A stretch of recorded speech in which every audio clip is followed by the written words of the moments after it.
Alright, Assalamualaikum warahmatullahi wabarakatuh and salam sejahtera guys. So welcome back to the third part of your 4.3 orbital overlap and hybridization. Okay guys, so for this lesson, I'm going to start with this question. Guys, tutorial 4.3, question number 2A. Alright guys, jadi to explain this concept of hybridization of atomic orbitals, saya nak gunakan satu contoh yang saya rasa paling senang lah. Maksudnya, bila saya tunjukkan this molecule, saya rasa everybody knows, semua orang kenal this molecule. Okay, so what is the molecule? So saya nak gunakan this example here, methane. So saya tahu semua orang dah tahu kan tentang methane, di mana methane actually is a hydrocarbon. In fact, guys, so methane ini adalah the simplest hydrocarbon, hydrocarbon yang paling ringkas. Cuma ada satu fakta yang menarik yang saya nak share dengan you guys. Okay, you guys tahu tak? Did you know? Okay, methane ni actually adalah salah satu komponen di dalam apa tahu? Di dalam fart. Okay, tahu fart? Kentut kan? Okay, walaupun apa ni kan, disgusting kan. Tapi guys, this is science. Ini adalah chemistry. Kadang-kadang kita kena ambil tahu juga. Okay, so kalau you guys nak tahu dalam typical fart dalam kentut ni, tahu tak? Methane ini, dia punya komposisi dia adalah 7%. Yes guys, 7% of fart ni adalah methane. Okay. Dan the rest, kalau you guys nak tahu, dia ada 59% of nitrogen, dia ada 21% of hydrogen, 9% of carbon dioxide, 4% of oxygen, dan ada 1% of hydrogen sulfide gas and mercaptans. Okay, ini saya nak betulkan pemahaman because some people think that yang menyebabkan fart ni, bau dia adalah stink ataupun busuk. Ada yang fikir tentang ini berpunca daripada methane. Guys, sebenarnya that is totally wrong. Okay, ingat, methane is odorless. Guys, methane ini dia adalah satu gas yang tidak ada bau, odorless. Jadi sebenarnya apa yang memberikan bau busuk pada fart ni ataupun kentut ni guys, dia adalah sulfur. Dan sulfur ini datang daripada mana? Datang daripada hydrogen sulfide gas. So itu yang menjadi punca kepada bau busuk kentut tu. Bukan disebabkan oleh methane. Methane, ingat guys, methane ini adalah odorless. Tidak ada bau. Jadi betulkan konsep. Okay. Now, semua dah tahu kan? Sedikit kita katakan apa? The science behind fart. The science behind kentut itu. Okay guys, jadi untuk this example saya nak gunakan contoh methane ni lah untuk kita nak explain tentang the concept of hybridization. Alright guys, jadi kita tengok kenapa saya gunakan contoh methane untuk explain this concept of hybridization. Okay, dia macam ni. You guys ingat kalau kita lukis the Lewis structure, when we draw the Lewis structure of methane, okay, this is what, okay, it looks like lah. Maksudnya macam mana, ini dah ada rupa Lewis structure of methane, dan juga kalau kita convert kepada molecular geometry, okay, so this is the molecular shape of a methane molecule. Di mana kalau kita tengok daripada this Lewis structure ataupun molecular shape of methane, kita dapati the central atom carbon forms how many sigma bonds? 4 kan? 1, okay, 1, 2, 3, 4 sigma bonds. Okay. Dan kita tahu daripada valence bond theory, macam mana these 4 sigma bonds ini terbentuk apabila carbon, okay, dia punya one unpaired electron, okay, dia akan overlap dengan another one unpaired electron of hydrogen atom, so dia akan form satu sigma bond. Jadi kalau kita tengok dekat sini guys, untuk carbon atom nak membentuk 4 sigma bonds here, so meaning that this central atom carbon, okay, should has berapa? Dia kena ada berapa? Dia kena ada 4 unpaired electrons, betul tak? Okay, carbon atom kena ada 4 elektron yang tidak berpasangan supaya this carbon atom dia boleh buat 4 overlappings. Dia boleh buat 4 overlap dengan 4 hydrogen atoms. Tapi guys, kalau kita tengok pada carbon atom kan, okay, Siapa masih ingat apakah electron configuration of carbon? What is electron configuration of carbon atom? Ini kan 1s2, 2s2, 2p2. Guys, inilah dia electron configuration of a carbon atom. Okay, so right now kita nak fokus pada pembentukan bonding kan. Jadi bila pembentukan bonding ni, kita hanya fokus pada valence electrons. Jadi sekarang ni kalau kita tengok valence electrons of carbon atom, inilah dia 2s2, 2p2. Okay guys, so kalau kita convert ini kepada bentuk valence orbital diagram of carbon, okay, sekarang kita tahu at ground state, okay, ground state means pada keadaan asal lah, maksudnya electrons di dalam carbon atom ni tidak berlaku, kita katakan dia belum berlakunya, dia belum excited. Itu masuk pada ground state. Ini guys pun dah belajar sebelum ni kan dalam chapter 2 tentang ground state, excited state kan. Okay, dalam keadaan asal ni kita tahu sekarang ni, valence electrons of carbon adalah 2s2, 2p2. Di mana kita ada 2 electrons di dalam 2s. Okay, dan kita ada 2 electrons in 2p. 2 valence electrons in 2s dan juga 2 valence electrons in 2p. And since 2p ada 3 orbitals, kan ada 3 orbitals. Jadi sekarang ni bila ada 2 elektron, ingat lagi tak rule yang you guys dah belajar dulu dalam semasa you guys belajar tentang electron configuration kan. Jadi these 2 electrons mestilah diisi parallel dulu, betul tak? Kan, and then baru kita akan pasangkan dia kan. Okay, right. Jadi sekarang kalau kita tengok pada this electron configuration, this valence electron configuration of carbon at ground state. So kalau you guys tengok, carbon ada berapa unpaired electrons? Ada berapa? Adakah ini unpaired electron? No, ini adalah sepasang. Sekarang ni kalau kita tengok pada ground state, carbon atom dia cuma ada 1, 2 guys. Nampak tak? Dia ada 2 unpaired electrons. Jadi kalau kita fikir balik, kalau carbon ada 2 unpaired electrons, maksudnya carbon boleh buat berapa sigma bond? Berapa sigma bond? 2 kan?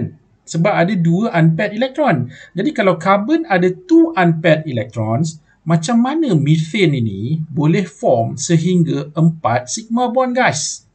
Jadi this is the question here. Okay, how does the carbon atom boleh form 4 bonds sedangkan it has only 2 half-filled p orbitals which are available for bonding? Nampak tak? Jadi sepatutnya kalau carbon atom ada 2 sahaja unpaired electron, so dia sepatutnya boleh buat 2 sahaja sigma bond. Tetapi macam mana carbon boleh buat 4 sigma bond untuk membentuk methane? Jadi kalau kita ikut logik dia dekat sini, sepatutnya kalau ada 2 unpaired electron, maksudnya carbon boleh membentuk apa? CH2, right? CH2 saja. Tapi CH2 ni, berdasarkan pada eksperimen CH2 ni dia adalah satu molekul yang tak stable guys. It is not stable for carbon. That's why CH2 tak wujud. Yang wujud CH4 ada. Tapi kalau kita tengok balik, macam mana dia boleh buat CH4 kan? So ini yang saya nak jelaskan pada you all. Okay, dia macam ni tau. Sekejap saya padamkan ni dulu. Okay, dia macam ni. So apa yang berlaku? Jadi sekarang kita tengok, untuk carbon nak membentuk methane ini guys, dia perlu sediakan berapa? 4 unpaired electrons kan? Dia kena sediakan 4 elektron yang tidak berpasangan. So how is that possible? Macam mana cara dia kan? Jadi sekarang ni apa yang berlaku adalah dalam 2s ni kan ada sepasang elektron kan? Jadi apa yang berlaku? So carbon atom ini dia akan excite ataupun dia akan promote one of ni elektron daripada lone pair ni guys. Ini dia akan promote ke mana? Dia akan promote into this empty 2p orbital. Dia akan promote masuk ke dalam satu daripada orbital kosong ni lah, orbital 2p yang kosong ini, which is unoccupied by any electrons yet kan. So dia akan excite here. Jadi bila berlaku macam ni, itu kita katakan berlakunya promotion of electrons. Okay, jangan salah faham promotion ini bukan masuk promotion macam promotion dekat supermarket ataupun dekat pasar raya tu, tak. Bukan promosi. Promotion ni maksudnya dia promote. Promote ni macam excite lah. Maksudnya dia naik, macam kan promotion macam naik pangkat kan. Promotion juga kan. Ini promotion of electrons means elektron naik daripada lower energy kepada higher energy orbital. Jadi apa berlaku dalam promotion of electron tadi? Inilah dia. Maksudnya one electron from 2s is promoted into this empty 2p orbital. So bila berlaku macam ni guys tengok apa yang berlaku nampak? Dalam 2s dah tinggal satu unpaired electron dan dalam 2p ada berapa guys? Ada 3 unpaired electrons. Nampak tak? Jadi kalau kita kira sekarang ni, ada berapa unpaired electrons all together? There are 4 unpaired electrons. Nampak? Ada 4 unpaired electrons. Dan dalam methane, dia buat berapa sigma? Dia buat 4 sigma bond. And right now, carbon dah ada 4 unpaired electrons. See? Dah nampak sikit kan jalan laluan itu kan? Dah nampak sikit clear kan? Okay. Cuma the problem here is, walaupun dah ada 4 unpaired electrons ni guys, tetapi these 4 unpaired electrons are located in 2 different orbitals. Kan? Maksudnya satu dalam 2s, ada 3 lagi unpaired electrons di dalam 2p. Okay, so apa yang berlaku adalah, keempat-empat unpaired electron ni berada dalam orbital yang berbeza. So bila orbital yang berbeza, tenaga dia tak sama guys. Kan you guys dah belajar sebelum ni kan, antara 2s dengan 2p, energy are different kan, the energies are different. Contohnya 2s lower energy than 2p. So right now, untuk this carbon atom, nak terus, katakanlah kalau dia teruskan dengan terus membentuk sigma bond, apa yang berlaku, structure yang terhasil itu nanti akan jadi tak stable. Sebab apa? Sebab berlakunya perbezaan tenaga ini. Jadi sekarang ni, apa yang carbon atom ni akan buat seterusnya? Supaya keempat-empat, all of four of these unpaired electrons here akan jadi tenaga dia sama. Guys, so itulah datangnya dia akan buat hybridization. Dia akan buat hybridization ataupun dia akan hybridkan these orbitals. Okay, so macam mana cara dia guys? So dia akan buat macam ni tau. So apa yang berlaku seterusnya? So carbon atom ini dia akan mix. Nampak saya guna perkataan mix dia akan mix means dia akan campur lah. Dia akan campur. Dia akan mix apa? Dia akan mix this 1 2s orbital dan dia akan mix dengan these 3 2p orbitals. Okay, nampak tak? Itu maksud mixing tu. Dia akan buat pencampuran, dia akan campur. Ataupun dia akan gabungkan 2s, satu daripada 2s, 3 daripada 2p. Dan dia akan buat apa? Dia akan buat satu proses yang dikenali sebagai sp3 hybridization. Dia akan buat sp3 hybridization. Okey, kenapa sp3? Okey, dia macam ni. sp3 ni maksud dia one orbital daripada s. So p3 maksudnya ada 3 orbitals daripada p. Betul lah, kita ada satu orbital daripada 2s, kita ada 3 orbital daripada 2p. Itu dapat nama sp3. Kalau dihybridkan satu daripada S, satu daripada P, kita akan ada SP. Kalau 1 from S, 2 from P, kita akan ada SP2. And then kalau kita ada 1 from S, kita ada 3 daripada P dan 1 daripada D, itu yang kita akan ada SP3D orbitals. So right now, apa yang berlaku pada carbon atom di dalam methane ini guys, dia akan buat sp3 hybridization. So apa dia akan buat? Dia akan mix inilah, dia akan mix 1 orbital from 2s dengan 3 orbitals from 2p. Dan hasil daripada this process of sp3 hybridization, kita tengok apa hasil dia tau guys. Dia akan menghasilkan, inilah dia. Kita akan apa? Kita akan dapat, bukan kita lah, maksud carbon tu lah akan dapat. So carbon atom tu akan dapat 4 new orbitals. Nampak tak? Dia akan dapat a set of new hybrid orbitals. Ada berapa semua? Ada 4 guys. Maksudnya selepas berlaku sp3 hybridization ini, so apa berlaku? The central atom carbon akan ada 4 sp3 orbitals. Okay, kalau you guys perasan, tengok macam mana cara kita lukis orbital diagram untuk sp3 orbitals ni. Nampak tak? 1, 2, 3, 4 ni. See? Keempat-empat orbitals of sp3 orbitals ini guys, kesemuanya mempunyai tenaga yang sama. Okay, equivalent energy. Nampak tak? Sebelum ni, sebelum hybrid, 1 dalam 2s, 3 dalam 2p, tenaga tak sama kan? Tapi selepas berlakunya hybridization, so apa yang berlaku adalah keempat-empat new hybrid orbitals ini tadi, ataupun sp3 orbitals ini tadi, mempunyai equivalent energy. Tenaga dia sama. So, apa kesan ni bila tenaga dia sama? Jadi bila tenaga dia sama, maksudnya bila carbon atom nanti dia membentuk bonding, dia form this sigma bonds, so structure of the whole molecule akan jadi stable. So that's why dia akan go for this hybridization. Okay guys, jadi selepas dah hasilkan 4 sp3 orbitals ini guys, okay, jadi apa yang berlaku seterusnya? Okay, kalau kita tengok kan, so the 4 valence orbitals of the carbon, inilah dia yang dikatakan tadi, 1 2s dan 3 of 2p orbitals. Ini 1 daripada 2s, so 3 daripada 2p orbitals, okay, combine to form, see, 4 equivalent hybrid orbitals. So mana dia? Inilah dia, 1 2 3 4. Nampak kita ada 4 equivalent hybrid orbitals, and these 4 equivalent hybrid orbitals are named sp3 orbitals. Why is that so? Kenapa sp3? Because they are formed from mixing of 1s and 3p orbitals. Okay, nampak satu daripada s, 3 daripada p, 1 campur 3, 4 kan? Sebab tu dapat nama sp3. Jadi 1 daripada S, 3 daripada P. Guys, itu that's why dia diberi nama sp3 orbitals. Okay? Alright, and kalau kita tengok sekali lagi pada sp3 orbitals ni guys, nampak tak? In the new electron configuration, so nampak apa yang berlaku? Each of the 4 valence electrons on the carbon occupies a single sp3 orbital. Cuba you guys tengok sebelum dan selepas. Sebelum pada ground state, nampak tak?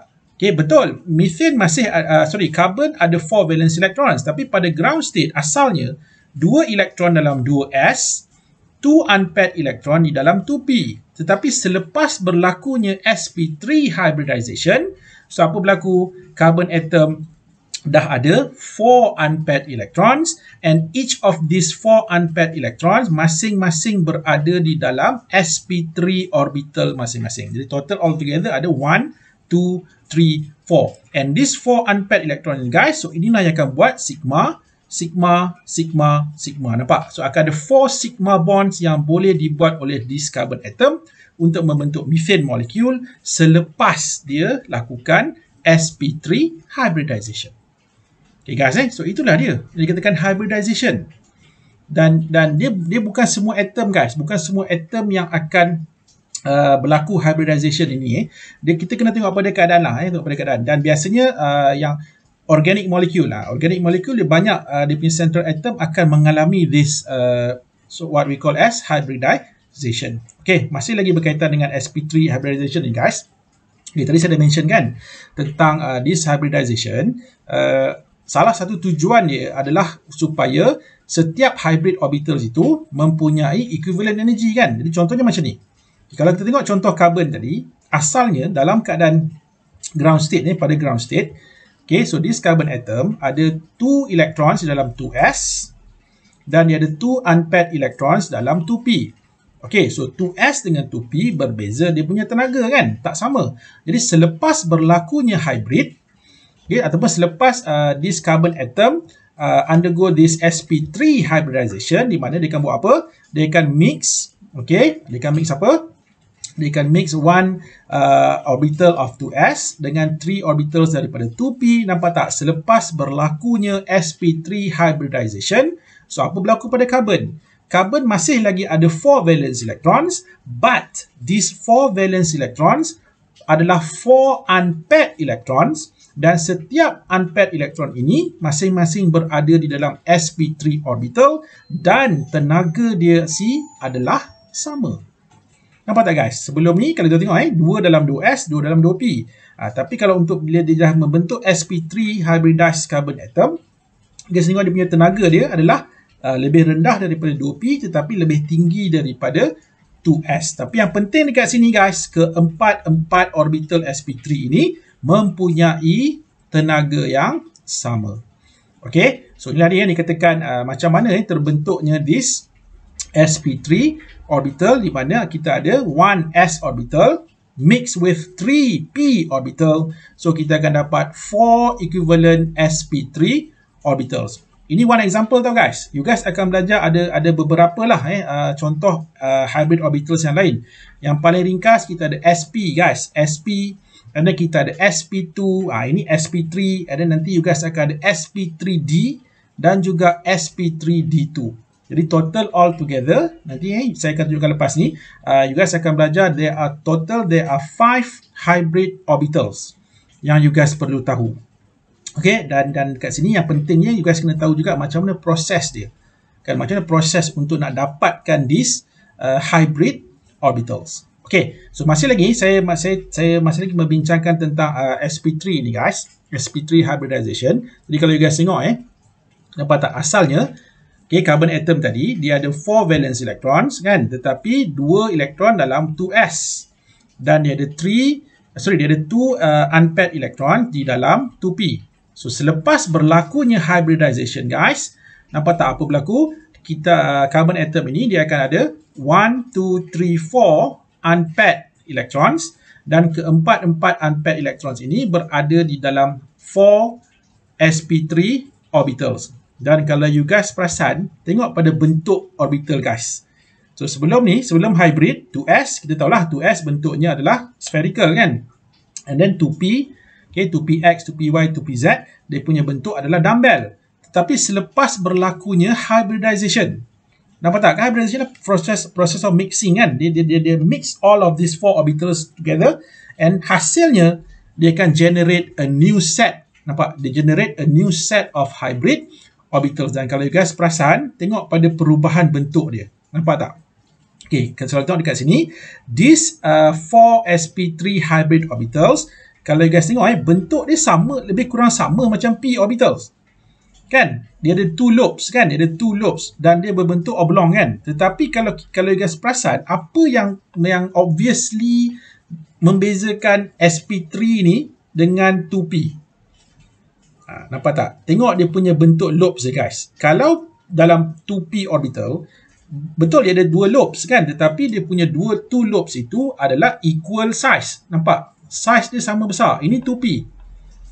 Okay, 2p. 2p ke 3p ke 4p samalah. Maksudnya p orbital. So, p orbital dia ada 2 lobes yang sama size. Tetapi dalam case sp3 ni guys, apa jadi?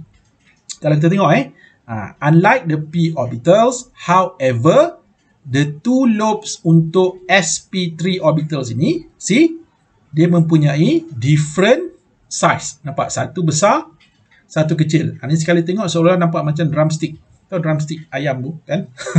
Ayam goreng Okey, lebih kurang macam itulah. Okey, so nampak tak? Itu yang bezanya yang membezakan antara sp3 ni dengan 2p. Okey, so dia ada 2 lobes tetapi dia punya lobes tu tak sama besar guys, different size.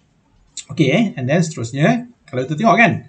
Okey, seperti mana juga dengan 2p guys, kan 2px, 2py, 2pz, dia kan bercantum pada satu nukleus yang sama kan. Jadi sama juga dengan case sp3 orbitals ni guys.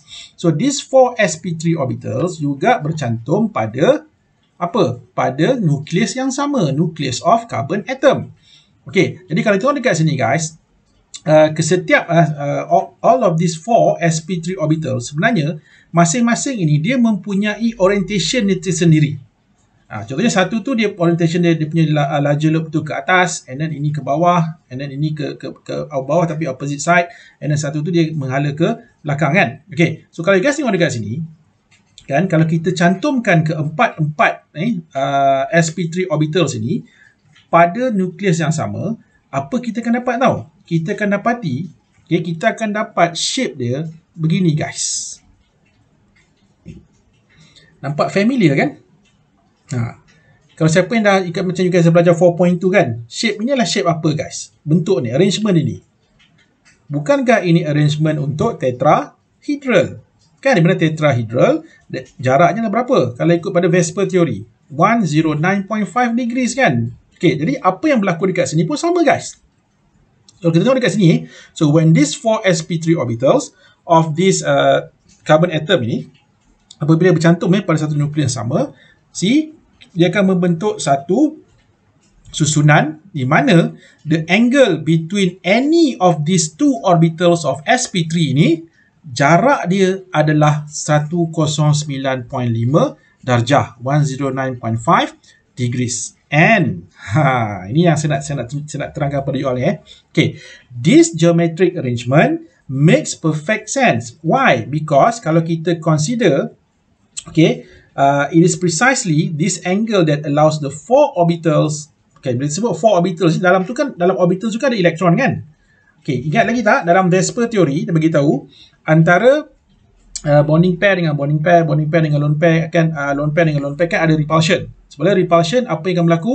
Dia akan susun ataupun dia akan positionkan themselves supaya to be as far apart from each other as possible. So sama juga guys dengan apa berlaku dalam hybrid orbitals ni. So dalam hybrid orbitals ada apa? Ada electrons. Kan? Dan antara electrons dengan electrons ada repulsion.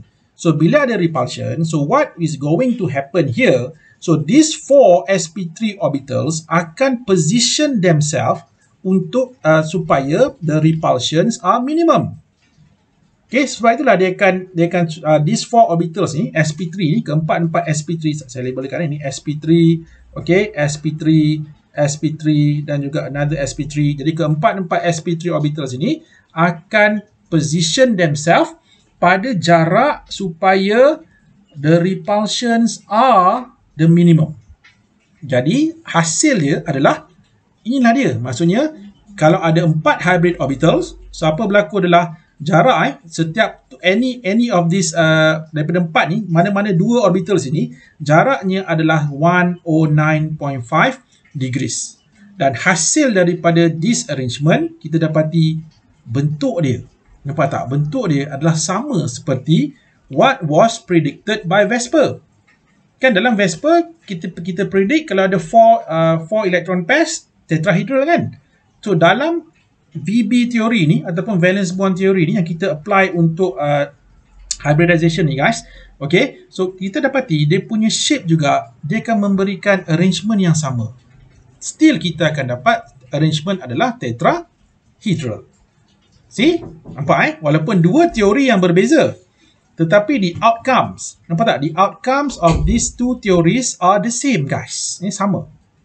Right. Jadi kalau tu sekali lihat sini, jadi nampak tak? Sebenarnya apa yang kita bincang sekarang ni, it is simply a restatement of the Vesper theory. Betul tak? Sebab dalam Vesper theory dah mention pada you guys, apa? Electron pairs will arrange themselves in such a way. Untuk apa? To remain as far apart as possible. Apa tujuan dia? Untuk nak minimizekan the repulsion. Because antara electron pairs ada dengan another electron pairs kan ada repulsion. Jadi untuk minimizekan repulsion ini, sebab itulah dia akan arrange themselves dalam satu position atau satu keadaan di mana repulsion adalah minimum. So itu juga apa yang berlaku pada hybrid orbitals guys. So dalam kes sp3 kan ada 4 hybrid orbitals kan. sp3 kan ada 4 orbitals kan. So apa akan berlaku? Keempat-empat orbitals ini dia akan position themselves untuk minimizekan the repulsion. Dan hasil dia, see, dapat bentuk ataupun arrangement adalah tetrahedral. Okay, sama seperti what was predicted by Vesper theory. Okay. Jadi kalau kita tengok dekat sini, lihat dia guys. So kalau kita lukis di orbital overlapping, orbital overlapping diagram untuk methane. So kita akan dapat macam ni lah. Okay guys, suka saya nak ingatkan dekat sini, whenever you guys nak draw orbital overlapping ni, yang penting guys mesti completely label. Okay, sekarang kita tahu kan, untuk carbon atom, okay, carbon atom dia ada berapa electron pairs? 1, 2, 3, 4. Jadi bila 4 dia akan buat apa? Dia akan lalui sp3 hybridization. Dan kita tahu sp3 hybrid orbitals adalah dia punya arrangement adalah tetrahedral. Inilah dia tetrahedral. So you guys can labelkan sp3, sp3, sp3, sp3. And these 4 sp3 orbitals of carbon atom akan overlap dengan apa? Dia akan overlap dengan 1s orbital of hydrogen atom. Dan hasil daripada overlapping ni guys, okay, dengan 1s ni, so itu yang akan membentuk sigma, sigma, sigma, sigma. Nampak tak? So tu dia akan buat berapa sigma bonds? Dia akan terbentuknya 4 sigma bonds. Okay. So inilah dia yang dikatakan orbital overlapping diagram guys. Right. Dan kalau kita tengok dekat sini, setiap each of the CH bond in methane is formed by apa? Overlapping of one sp3 hybrid, one overlapping of one sp3 hybrid of carbon atom, hybrid orbital of carbon atom dengan one 1s orbital of hydrogen atom. So ini dia akan form satu sigma bond. So akan ada 4 lah altogether, 1, 2, 3, 4. So akan ada 4 sigma bonds kan dalam methane ni kan, dapat 1, 2, 3, 4. So that's why akan ada 4 overlapping antara sp3 orbital of carbon dengan 1s orbital of hydrogen atom. And guys, untuk soalan yang melibatkan orbital overlapping diagram ni kan, so selepas you guys lukis, you guys kena mention lah, kena ceritakan sedikit macam mana sigma bond itu terbentuk, kena tunjukkan lah dalam you punya jawapan. Right, dan kita tahu guys, so keempat-empat orbital of sp3 ni adalah jarak dia berapa? 109.5 degrees apart. Okay, so kalau kita tengok dalam VSEPR, kan dalam VSEPR teori, kalau ada 4 bonding pairs, 1, 2, 3, 4, kita akan ada arrangement apa? Arrangement electron pairs arrangement adalah tetrahedral kan? Tetrahedral. And kalau kita tengok dalam this orbital overlapping diagram pun kita akan dapat sama guys. So maksudnya bila ada 4 hybrid orbitals like this, in the case of sp3 ni, so jarak antara keempat-empat hybrid orbitals ni guys, jarak dia juga adalah 109.5 darjah. Maksudnya what was predicted by VSEPR sama dengan apa yang kita bincangkan untuk hybrid orbitals ni guys. Sebab apa? Sebab masih lagi ada 4 electron groups ataupun 4 electron pairs kan. Okay, yang kita dah bincang tadi. Okay, so kesimpulannya dekat sini guys. Okay, electron pairs arrangement dia apa? Tetrahedral, dan molecular shape juga adalah tetrahedral. Why? Because dalam methane ni tidak ada lone pair kan pada central atom. So kalau ada lone pair, mungkin dia punya shape dia akan lain. Contohnya macam ammonia ataupun water kan. Itu dia akan memberikan different molecular shape, tetapi arrangement masih lagi tetrahedral guys. Okay, so kesimpulannya dekat sini guys untuk methane ini, nampak? So what was predicted by VSEPR theory, kita akan dapat bentuk dia adalah tetrahedral. Dan daripada valence bond theory juga kita akan dapat shape dia juga adalah tetrahedral. Okay guys, so saya nak make it clear to all of you. Ingat, valence bond theory and VSEPR theory ni, sekali lagi saya tekankan dekat sini, these two theories are different theories. Kan, different theories. Tetapi the outcome of these two theories are the same, sama. Di mana kalau dalam VSEPR, kalau dia predict shape dia adalah tetrahedral, so kalau kita apply valence bond theory juga, kita akan dapat shape dia juga adalah tetrahedral. Tapi kena ingat dua teori ni lah dua teori yang berbeza, tetapi outcome dia adalah sama. Okay, guys, so back to the question. So sekarang ni, apakah itu hybridization? Apa hybridization ni kan? Okay, jadi kita dah bincang tadi, panjang lebar kita punya perbincangan tadi kan. Okay, jadi hybridization is defined as mixing. Kan, contoh macam carbon tadi kan, dia mix apa? Dia mix orbitals, okay, 2 or more atomic orbitals in an atom. Apa tujuan dia?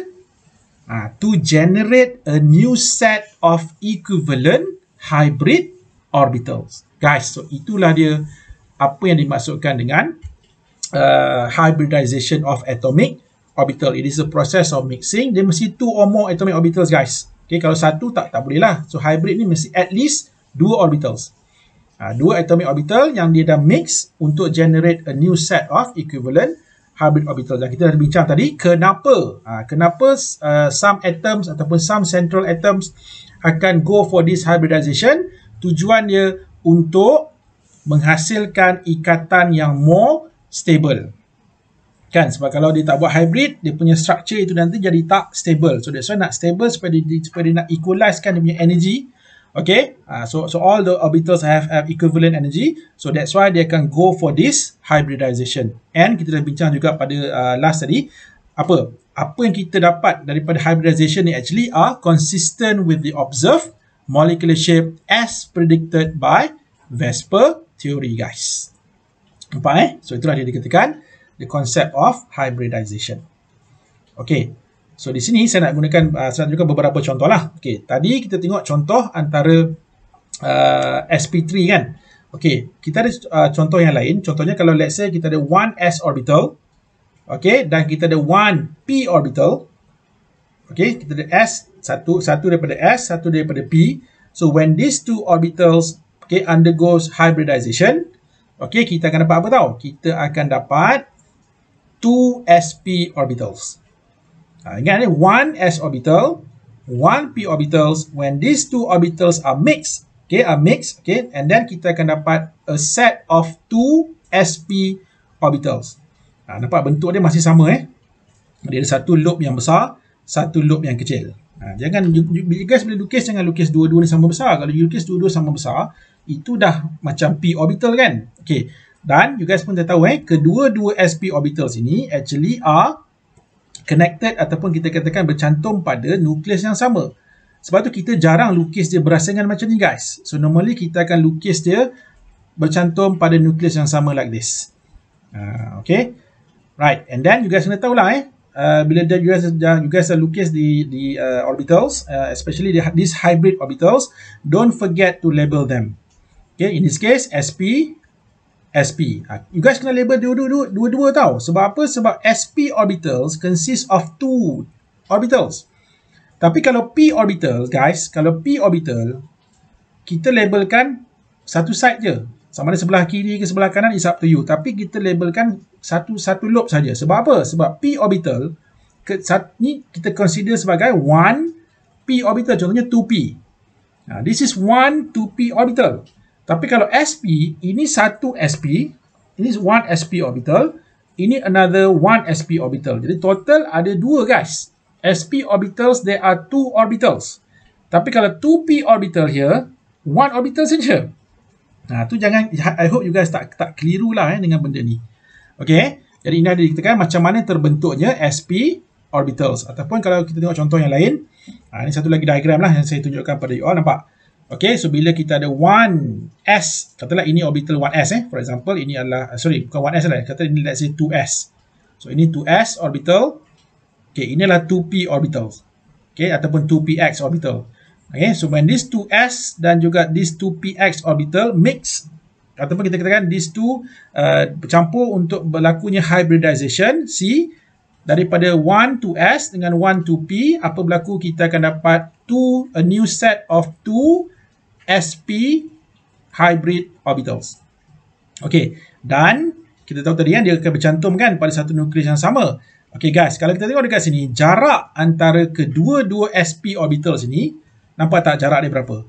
Jarak dia antara satu sama lain adalah 180 darjah, 180 degrees.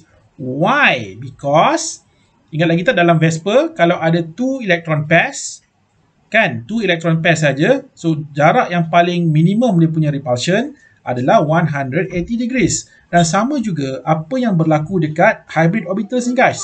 So let's say if there are only 2 hybrid orbitals, okay, so the distance ataupun jarak antara setiap satu orbital ini adalah 180 degrees apart, because that is the least repulsion ataupun that is the minimum repulsion. Kalau sekiranya kalau ada 2 sahaja hybrid orbital seperti yang berlaku dalam sp orbitals guys.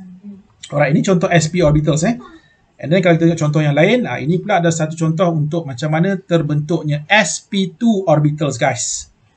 Nampak? So kalau sp2, apa yang berlaku kat sini? Dia akan mix 1s orbital dan dia akan mix dengan 2p orbitals. Nampak? 1, 2, 3 kan? So dia mix 3 orbitals yang berbeza. Okay, 1 daripada s, 2 daripada p. So hasilnya guys, kita akan dapat a new set of 3 hybrid orbitals. Nampak tak? 1, 2, 3. And this new set of 3 hybrid orbitals ini kita labelkan sebagai sp2 orbitals. So these 3 actually adalah sp2 orbitals. Dan kita seperti mana sp juga tadi, seperti mana sp tadi. So kita tahu ketiga-tiga sp2 orbitals ini dia bercantum pada nukleus yang sama. So bila dia bercantum pada nukleus yang sama, jarak antara ketiga-tiga sp2 orbitals ini guys, jarak dia adalah 120 degrees apart. Why? Because untuk arrangement untuk trigonal planar kan, 120 kan, dalam Vesper teori kan. So ini pun sama guys. So bila ada 3 hybrid orbitals, jarak antara ketiga-tiga hybrid orbitals ini adalah 120 darjah juga. Okay, sama seperti apa yang berlaku dalam predicted by Vesper teori. Jadi ini adalah sp2. Ataupun kalau you guys tak nak lukis macam ni, kita boleh lukis macam lah untuk sp2 ni. 1, okay, 2, 3. Ini top view lah. Ni kalau pandangan daripada atas, kita akan nampak macam ni lah. Ni sp2. Okay, sp2, sp2. Dan jarak dia adalah 120 degrees. So, dia punya arrangement adalah trigonal planar. Okay. So, ini untuk sp2. And then, ada lagi 3 guys. Kita ada sp3. Ini kita dah bincang dalam contoh methane sebelum ni. Methane, sp3. And then, kita juga ada sp3d. Jadi kalau sp3d ni, dia lah macam mana dia terbentuk. Actually, dia adalah hasil daripada mixing of 1s orbital mix dengan 3p orbitals dan juga 1d orbital. Jadi 1s campur dengan 3p campur dengan 1d. Okay, so kita akan dapat sp3d hybrid orbitals. Okay, dan untuk sp3d hybrid orbitals ni guys, kalau you guys nampak, dia punya arrangement ni sama macam apa? Trigonal bipyramidal. Nampak tak? Sama seperti yang you guys dah belajar dalam Vesper teori sebelum ni kan? Nampak dia adalah trigonal bipyramidal. So ini semua ada 5 orbitals 1, 2, 3, 4, 5. Jadi kelima-lima sp3d orbitals ini, dia akan disusun pada position trigonal bipyramidal, di mana jarak dia samalah seperti sebelum ni. Antara vertical dengan horizontal ini adalah 90 degrees. Okay, and then here to here, so dia punya jarak dia adalah 120 darjah. Sama seperti apa yang you guys dah belajar dalam Vesper teori yang lepas. Okay, and then yang terakhir, kita ada another set of hybrid orbitals yang dikenali sebagai sp3d2. Kalau sp3d2 ni pula guys, dia adalah mixing of apa? Mixing of 1s orbital mix dengan 3p orbitals dan juga mix dengan 2d orbitals. Jadi 1 daripada S, 3 daripada P, 2 daripada D, maka terhasillah sp3d2 hybrid orbital. So ini pun sama bila you guys lukis, pastikan don't forget to label setiap satu tau. You guys kena label setiap satu ni, sp3d2, sp3d2, sp3d2, sp3d2, sp3d2. So that's why guys, bila you guys lukis nanti, kena lukislah besar sikit. Jangan lukis kecil-kecil sangat. Kalau you guys lukis terlalu kecil, nanti susah untuk you guys nak label. So make sure draw it bigger. The bigger the better. Okay, sama juga untuk sp3d ni. Ni pun guys kena labelkan juga. Ni saya tak tunjukkan lah tapi you guys sepatutnya kena labelkan. Okay, di orbitals. Okay, dan kita tahu kalau you guys tengok arrangement of sp3d2 orbitals ni, perasan tak macam arrangement apa? Ni, kalau kita lukis saya buat macam ni, ada 1 atas bawah, and then dia ada 4 dekat horizontal plane guys. Ini arrangement apa ni? Siapa masih ingat? Ini kan arrangement untuk octahedral. Nampak tak? Octahedral.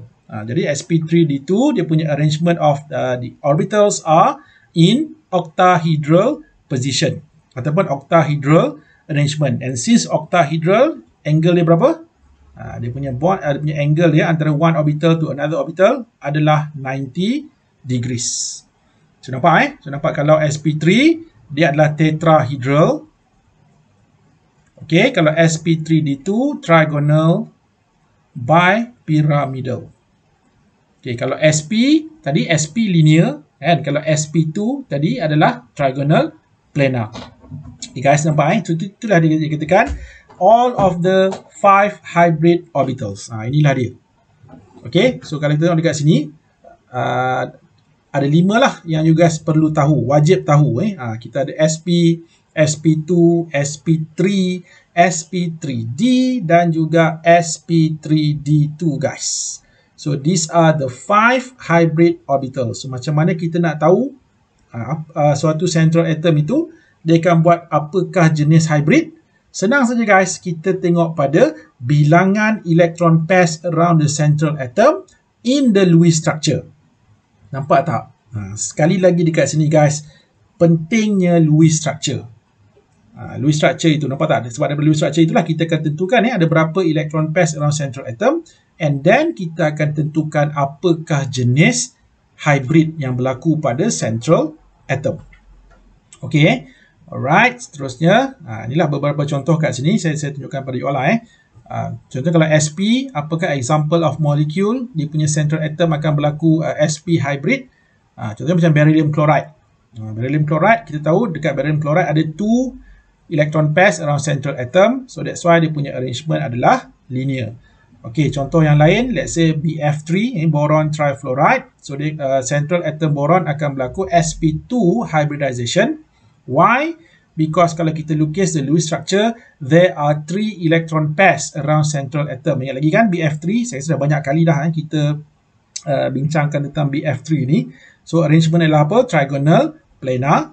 And then contoh yang lain, kita ada methane, just now kan, methane, kalau kita tengok ada 4 electron pairs, ataupun kalau kita based on dia punya sigma bonds, kan ada 4 sigma bonds, maksudnya carbon akan buat apa? Hybrid dia, sp3. Dan bilangan electron pairs are 4, so the arrangement adalah tetrahedral. And then sp3d, apakah contoh molekul yang berlaku sp3d, dia punya central atom? Contohnya macam PCl5, phosphorus pentachloride. So kalau you guys draw the Lewis structure for PCl5, so akan ada 5 electron pairs around central atom, phosphorus. And since ada 5 electron pairs, so that's why central atom phosphorus akan berlaku sp3d hybridization. Okay, so dia punya arrangement adalah trigonal bipyramidal. And then contoh yang terakhir, okay, yang akan berlakunya sp3d2 adalah central atom sulfur di dalam sulfur hexafluoride, SF6. Why? Because kalau kita tengok daripada Lewis structure of SF6, kalau you guys draw SF6, kita akan dapati there are 6 electron pairs. So 6 electron pairs means sulfur perlu buat 6 sigma bonds. Dia akan buat 6 sigma bonds. Jadi nak buat 6 sigma bonds, maksudnya that's why sulfur akan undergoes sp3d2 hybridization. So apakah arrangement dia? Octahedral guys. Alright. Okay. Jadi sekarang ni macam mana sebenarnya kan? How to determine the type of hybridization at central atom? Okay. No worries guys. Senang saja. You guys just follow these steps. So apa? Step 1, daripada molecular formula, kita lukis Lewis structure. Okay, so from the given molecular formula, in the first step, kita convert dia kepada Lewis structure. Okay, and then the second step, macam biasalah, kita akan buat apa guys? Kita tentukan dia punya molecular shape and electron pairs arrangement. Okay, and then in step 3, barulah kita akan tentukan apakah type of hybrid orbitals. Senang cerita macam ni lah guys. So yang paling penting dekat sini, Lewis structure. Daripada Lewis structure itu, apa kita akan buat guys? You guys kira ada berapa electron pairs around central atom. So the total number of electron pairs around central atom, so inilah yang akan menentukan apakah type of hybridization yang akan berlaku pada central atom. Okay, so to make it you guys lebih faham tentang apa yang kita bincang ini. Okay, so kita akan discuss this question guys. Okay, kita akan cuba discuss this question. Okay, so now let's read the question. Determine the hybridization state of the central, ataupun kalau dalam soalan ni dia dah underline kan okay, the central atom in each of the following molecules. Okay, so let's do this together guys. Okay guys, so let's start with the first compound. Okay, what do we have here? We have sulfur tetrafluoride. So for this compound, the central atom is sulfur. Okay, so as usual, we are going to start with the Lewis structure for sulfur tetrafluoride. So if you guys draw the Lewis structure of sulfur tetrafluoride, so this is it. So inilah dia, Lewis structure bagi sulfur tetrafluoride. Okay guys, and then we are going to determine the type of hybridization yang berlaku pada central atom sulfur. Okay, so kita dah discuss sebelum ni kan. So the type of hybridization is based on the number of electron pairs around central atom. Okay, so here electron pairs could be either bonding pairs or lone pairs. Okay, right. Okay, so if you look at the structure, sulfur tetrafluoride, okay, there are 5 electron pairs around central atom sulfur. Okay, macam mana dapat 5 So kalau kita kira sama-sama, nampak kita ada 1, 2, 3, 4 bonding pairs, 1 lone pair. Jadi total altogether there are 5 electron pairs ataupun 5 electron groups around central atom sulfur. And since there are 5 electron pairs around central atom, the type of hybridization yang berlaku pada sulfur adalah sp3d. Okay, saya ulang balik guys Dia macam ni tau. Kalau saya tuliskan kat atas ni, if there are 2 electron pairs around the central atom, so kita akan ada sp. Right. And then let's say if we have 3 electron pairs around central atom, so it should be sp2 hybridization. And if there are 4 electron pairs around central atom, so we are going to have sp3, okay, and then sp3d. Okay, sp3d means there are 5 electron pairs around central atom, and lastly we have sp3d2. So sp3d2 ni guys, dia akan ada 6 electron pairs around central atom. So all together guys, okay, there should be 1, 2, 3, 4, 5, 5 different types of hybrid orbitals, starting from sp, sp2, sp3, sp3d, and sp3d2. Okay, for the case of sulfur here, in sulfur tetrafluoride, since there are 5 electron pairs, so that's why the type of hybridization is sp3d. Okay, so let's move on to the second structure. So in the second structure, what do we have here? We have methanol, methanol, which is an alcohol. So if you draw the Lewis structure for methanol, okay, so this is the Lewis structure of methanol, right? But since the question asks you guys to identify the type of hybridization for 2 atoms here, okay, so first is the carbon and second is oxygen. So now let's look at carbon first.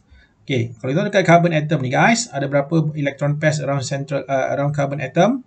1, 2, 3, 4. So total there are 4 electron pairs, so meaning that this carbon atom akan undergoes apa guys? sp3 hybridization. Okay, and then let's move on to oxygen. Alright, oxygen. So if we look at oxygen, sama kan? Ada 4 juga kan? Kenapa 4? Cuma bezanya kali ni untuk oxygen, it has 2 lone pairs, 2 bonding pairs. See, 2 lone pairs, 2 bonding pairs, but still the total number of electron pairs or electron groups around central atom oxygen is still 4 guys. So therefore, the type of hybridization occurred at oxygen still the same as carbon. Kita masih lagi ada sp3. So meaning that guys, untuk this methanol, carbon atom and oxygen atom, so both akan undergoes sp3 hybridization. Alright, so let's move on to the third compound. So we have beryllium difluoride, BeF2. So the Lewis structure of beryllium difluoride, so this is it. Okay, so there are how many electron pairs around central atom beryllium? 2 electron pairs, right? So since there are 2 electron pairs, so that's why the type of hybrid yang akan berlaku pada central atom beryllium adalah sp. Sebab ada 2 saja electron pairs. Okay, then we have silicon tetrachloride, SiCl4, silicon tetrafluoride. So kalau kita lukiskan the Lewis structure, so this is the Lewis structure for silicon tetrachloride. Okay, so kalau kita kira bilangan the number of electron pairs or electron groups around central atom silicon, we have 1, 2, 3, 4 guys. So there are 4 electron pairs or electron groups around central atom silicon, and the type of hybridization kalau 4 apa? sp3 3 guys. Alright. Okay, next. Okay, xenon tetrafluoride. So for xenon tetrafluoride, the Lewis structure should looks like this. Okay, so sekarang cuba kira. How many electron pairs around central atom xenon? We have 4 bonding pairs and 2 lone pairs. So total altogether, there are 6 electron pairs around central atom xenon. So since there are 6 electron pairs around central atom xenon, the type of hybridization occurred yang berlaku pada xenon adalah sp3d2. Okay, so nampak tak guys? Yang pentingnya dekat sini, pastikan Lewis structure you all correct lah. So kalau you got it wrong, kan kalau you draw it wrong, your Lewis structure, so dia akan memberi kesan dekat sini lah. So make sure guys, that's why berulang-ulang kali saya dah bagi tahu kan, the importance of drawing Lewis structure correctly. Okay, alright, and then the next compound we have mercury dichloride. Okay, Hg itu mercury guys, Hg, mercury. Mercury dichloride. So if we draw the Lewis structure for mercury dichloride, okay, so this is how the Lewis structure looks like, okay, for mercury dichloride. So kalau kita tengok around mercury, central atom mercury, so there are 2 electron pairs. So therefore the type of hybrid occurred, okay, to mercury adalah sp hybrid orbitals. Okay, alright, seterusnya guys, okay, ini bukan ALL, inilah ALI3, aluminium triiodide, aluminium triiodide, ALI3. Okay, so kalau kita draw aluminium, yang lagi kita aluminium, dia akan berlaku incomplete octet kan, sebab kalau dia jadi central atom. So here there are 1, 2, 3 kan, 3 electron pairs around central atom aluminium.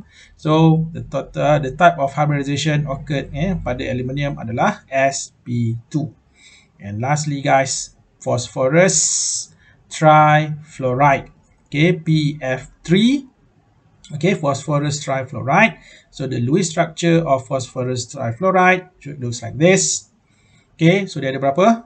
3 electron pairs, 3 bonding pairs, 1 lone pair. So total altogether there are 4 electron pairs around central atom phosphorus. So therefore the type of hybridization yang berlaku pada phosphorus adalah sp3 guys. Okay, kita ada seterusnya selenium hexafluoride. Okay, ini yang the last lah ni, selenium hexafluoride. So selenium hexafluoride ada 1, 2, 3, 4, 5, 6 electron pairs around central atom selenium. Therefore, the type of hybridization of selenium is sp3d2 guys. Okay, right, so itu tadi yang dikatakan macam mana cara untuk kita nak determine the type of hybridization yang berlaku pada central atom. Alright guys, so kalau kita recap balik semula, kita sebelum ni pun saya dah ajar pada you dalam lesson yang lepas, kita tahu sigma bond, okay, sigma bond is formed through overlapping of orbital secara end to end. Okay, dan saya dah tunjukkan pada you all dalam lesson yang lepas, overlapping untuk membentuk sigma bond ini ataupun yang dikatakan untuk secara end to end ni, dia boleh berlaku dalam beberapa cara lah kan. Yang pertama, okay, so this overlapping boleh berlaku between pure orbitals. For example, 1s overlap with 1s orbital. Okay, contohnya berlaku di mana? Di dalam hydrogen molecule kan, between 2 hydrogen atoms tu untuk membentuk hydrogen molecule. Ataupun boleh jadi juga overlapping between 1s orbital dengan 2p orbital. For example, berlaku dalam hydrogen fluoride. Bonding antara H dengan fluorine, for example, that is the sigma bond is formed through overlapping secara end to end between 1s orbital dengan 1s orbital of hydrogen dengan 2p orbital of fluorine. Ataupun boleh jadi juga contoh yang lain, let's say dalam chlorine molecule Cl2, kita tahu overlapping untuk membentuk sigma itu adalah secara end to end juga, di mana overlapping antara apa? The overlapping itu berlaku between 3p orbital dengan another 3p orbital of chlorine. So di situlah akan form sigma bond. Okay guys, so this overlapping, all of these overlappings ini adalah overlapping of pure orbitals. For example, S dengan S, S dengan P, ataupun P dengan P. Okay, ada satu lagi overlapping of orbitals guys, adalah di antara pure orbital dengan hybrid orbitals. Remember, hybrid orbital yang you guys baru saja belajar sebelum ni kan? Okay, right. So, di sini juga boleh juga berlaku overlapping guys. For example, kalau kita tengok dekat sini, overlapping between sp hybrid orbital dengan 2p orbital. Pun sama juga, dia akan overlap secara n to n, so therefore dia akan form sigma bond. Contohnya dalam beryllium fluoride guys. Dalam beryllium fluoride kan tadi kita dah bincang kan, beryllium dia adalah sp hybrid because dia ada 2 electron pairs around central atom beryllium. So antara beryllium dengan fluorine untuk membentuk sigma bond itu, so dia akan overlap di antara sp hybrid orbital of beryllium dengan 2p orbital of fluorine, so therefore dia akan form satu sigma bond. Okay, contoh yang lain kalau kita tengok pula between sp3 hybrid orbital dengan 1s orbital. Ini contoh dia apa tahu? Contohnya seperti di dalam ikatan di dalam methane. Kan, between carbon and hydrogen, carbon-hydrogen bond. Kita tahu carbon in methane dia adalah sp3 hybrid. Kan, dia adalah sp3 hybrid kan. Jadi, untuk dia membentuk sigma bond dengan hydrogen, so maksudnya sp3 hybrid orbital of carbon akan overlap secara n to n with 1s orbital of hydrogen. So, untuk membentuk satu ikatan sigma between carbon and hydrogen. Okay, another example. Right, overlapping antara, kali ni antara hybrid orbitals juga guys, boleh juga berlaku overlapping. Contohnya, dekat sini saya tunjukkan kat sini sp3 hybrid orbital overlap dengan another sp3 hybrid orbital of another atom. Yes guys, dia tak semestinya mesti pure dengan pure ataupun pure dengan hybrid. Boleh jadi juga antara hybrid orbital overlap dengan hybrid orbital. Okay, untuk membentuk sigma bond. Okay, ini contoh dekat mana contohnya di dalam ethane. Okay, dalam ethane ethana. Kalau you guys draw the Lewis structure, nanti you guys akan lebih nampak lah sebenarnya. Okay, kalau kita tengok dekat sini ethane, carbon yang dalam ethane ni, kalau saya highlightkan dekat sini guys so both of these carbon atom in ethane, this carbon and this carbon, so ini adalah sp3 hybrid. So this carbon juga adalah sp3 hybrid. Jadi maksudnya ikatan yang terbentuk this sigma bond yang terbentuk between these two carbon atoms in ethane, so dia terbentuk daripada overlapping of sp3 carbon dengan another sp3 carbon. So itu yang akan membentuk this sigma bond between these two carbon atoms. Okay guys ini satu contoh lah. Right, and then another example. Okay, boleh jadi juga kan kita ada banyak hybrid orbital, ada total ada 5 semua kan, sp, sp2, sp3, sp3d, sp3d2 kan. Okey, contoh yang lain contohnya sp3d hybrid orbital overlap dengan 3p orbital. Okey, ini juga dikatakan overlapping secara n to n. Okey, ini contoh dia apa tahu? Contoh dia berlaku pada ikatan di antara phosphorus dan klorin di dalam PCl5. Remember PCl5 kan, PCl5 dia punya central atom adalah sp3d hybrid. So therefore, so macam mana sigma bond ini terbentuk apabila sp3d hybrid of phosphorus overlap with 3p orbital of chlorine to form sigma bond guys. Alright. Okay, dan seterusnya let's move on to your tutorial 4.3 question number 2b. So apakah soalan dia? Okay, ini simple je guys. State the type of hybridization on each of the carbon atoms in the following molecules. Okay, take note that. Ini saya tambah sikit pada this question sebagai panduan pada you all lah. Jadi to solve this problem, dan juga dalam proses sedang mempelajari tentang hybrid orbitals kan. Okay, so therefore saya galakkanlah lukis Lewis structure, draw the Lewis structure, and then cuba labelkan sigma bonds pada covalent bond di dalam the given compound. Okay, contohnya let's look at the first compound here. Okay, jadi sekarang yang diberi pada you guys adalah dalam bentuk molecular formula ni. Sorry, dalam bentuk structural formula ni kan. Okey, jadi apa kita akan buat guys? Kita convert dia kepada Lewis structure. So kalau you guys convert kepada Lewis structure, so contoh kat sini kita ada CH2. So CH2 and then this C double bond dengan another C. Dia ada H here. And then this C bonded dengan another CH2. And then this C triple bond with nitrogen atom. Okay guys, nampak? So inilah dia the Lewis structure bagi this compound. Ini actually adalah satu organic compound lah. You guys akan belajar ni dalam semester depan tentang this compound. Okay, so right now if we look at the question, soalan minta untuk each of the carbon atoms tau di dalam this compound. Alright, so let's start with the first carbon dulu. Okay, let's look at this first carbon here. Carbon ini guys. So apakah type of hybrid ni? Cuba kira ada berapa electron pairs? 1, 2, 3. Remember, double bond, one double bond is counted as one electron pair kan? So jadi maksudnya kita akan ada 1, 2, 3. So there are 3 electron pairs around central atom. Carbon here, this the first carbon here. Dan kita juga nak cuba labelkan sigma. So kita akan ada 1, 2,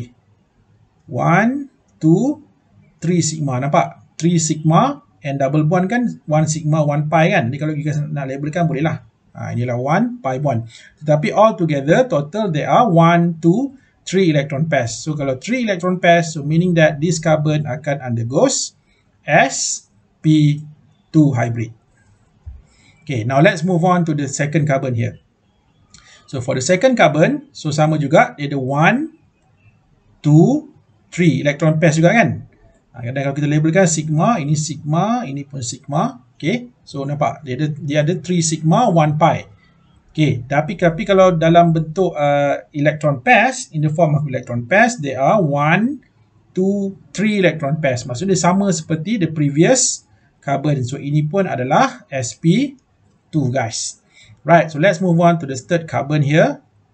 So how many electron pairs? 1, 2, 3, 4. Ataupun dia akan buat 4 sigma bonds. Nampak? 1, 2, 3, 4. 1, 2, 3, 4 sigma bonds. So kalau 4 guys, 4 electron pairs apa?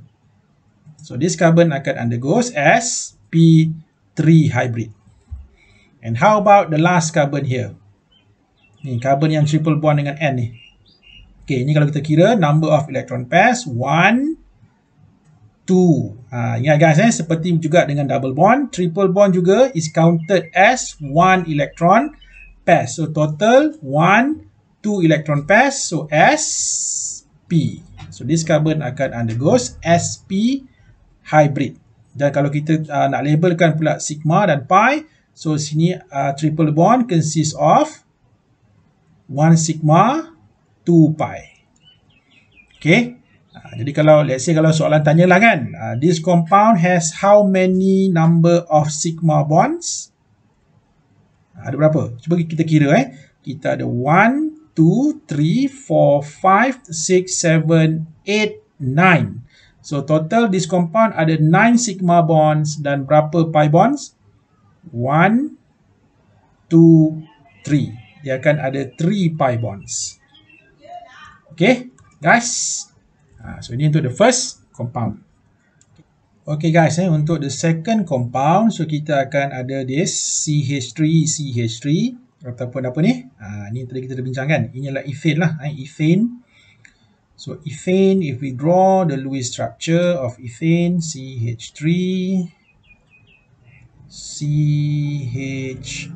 guys. Okay, so kalau kita tengok pada this carbon dulu, so ada berapa sigma? 1, 2, 3, 4 kan? So 1, 2, 3, 4 sigma, ataupun dia ada 4 electron pairs around this carbon. So therefore this carbon akan undergoes sp3 hybrid. Okay, and then samalah dengan carbon ni pun sama guys. Dia ada 1, 2, 3, 4. Dia juga buat 1, 2, 3, 4 sigma. So dia juga ada 1, 2, 3, 4 electron pairs. So carbon ini juga adalah, dia akan berlaku sp3 hybridization. Jadi maksudnya dalam ethane ini, this sigma bond here akan terbentuk macam mana? Overlapping between sp3, okay, carbon dengan another sp3 carbon. So itu dia akan form this sigma bond, guys. Okay. For the next question, benda yang samalah, kita akan cuba convert dia kepada Lewis structure dulu. So kalau kita draw the Lewis structure of this compound, kita akan ada CH3, okay, CH, CH2. Alright guys, so now let's count the number of electron pairs together. So kita ada untuk this carbon berapa electron pairs ni? 1, 2, 3, 4 ataupun dia akan buat 1, 2, 3, 4 sigma bond. So therefore this carbon dia akan undergoes sp3. Okay, and then this carbon here 1, 2, 3 sigma, 1 pi. Kan? 1, 2, 3 sigma dan 1 pi. Tapi kalau ikut daripada bilangan electron pairs, 1, 2, 3 electron pairs kan? So 3 electron pairs apa? sp2. Jadi this carbon akan undergoes sp2 hybridization. And how about the third carbon here? Okay, so dia akan ada 1, 2, 3 electron pairs pun sama juga. So 3 electron pairs. So dia juga masih akan berlaku sp2 hybrid. So kalau bilangan sigma, so ini sigma, so ini sigma. Okay guys, so ini untuk the third compound. Okay, and then let's move on to the last question of the day. Okay, tutorial 4.3, question number 2C. Determine the type of hybridization of the underlying atoms in the following compounds. So what are the compounds given to you guys? We have two compounds here. Okay, we have boron trifluoride. Sekali lagi guys, saya rasa dah berapa kali dah kita jumpa boron trifluoride ni dalam gas punya jenis sehingga ke lesson hari ini. Okay, boron trifluoride. And the second kita ada carbon tetrachloride ataupun tetrachloromethane. Dia punya other name dia. Okay, CCl4. Right, so as usual, kita akan start with the Lewis structures for both of this. So untuk BF3, kalau kita draw the Lewis structure, inilah dia Lewis structure for boron trifluoride. And this is the Lewis structure bagi carbon tetrachloride. Okay, so since we want to determine the type of hybridization, okay, untuk yang berlaku pada central atom kan, ataupun di underlying atoms. Okay, untuk boron, guys, ada berapa electron pairs? 1, 2, 3 electron pairs around central atom. Boron ataupun dia ada 1, 2, 3. Nampak? Dia form 3 sigma bonds kan? Ataupun dia ada 3 electron pairs around central atom. Boron kan? So maksudnya 3 electron pairs. Apakah type of hybrid dia? sp2. Okay, jadi the type of hybridization yang berlaku pada central atom boron adalah sp2.